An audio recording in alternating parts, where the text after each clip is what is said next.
আসসালামু আলাইকুম প্রিয় ফেসবুক বন্ধুরা। আজকে আমরা জানব পার্টনারশিপ ব্যবসায়ের ট্রেড লাইসেন্স করার জন্য কি কি লাগে। পার্টনারশিপ ব্যবসায়ের ট্রেড লাইসেন্স করার জন্য ব্যবসায় প্রতিষ্ঠানে যারা পার্টনার আছেন বা অংশীদার আছেন তাদের প্রত্যেকের ভোটার আইডি কার্ডের ফটোকপি, প্রত্যেকের 2 কপি করে পাসপোর্ট সাইজের ছবি, Gmail address, mobile number, TIN যদি থাকে টিআইএন এর কপি, অফিস ভাড়ার ডিডের ফটোকপি এবং 4000 টাকার স্ট্যাম্পে নোটারিকৃত পার্টনারশিপ ডিডের ফটোকপি।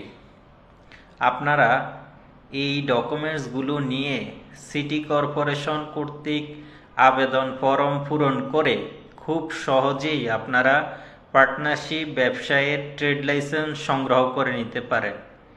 পার্টনারশিপ ব্যবসায়ের ট্রেড লাইসেন্স সংক্রান্ত আরও বিস্তারিত জানতে সাথেই থাকুন। ধন্যবাদ।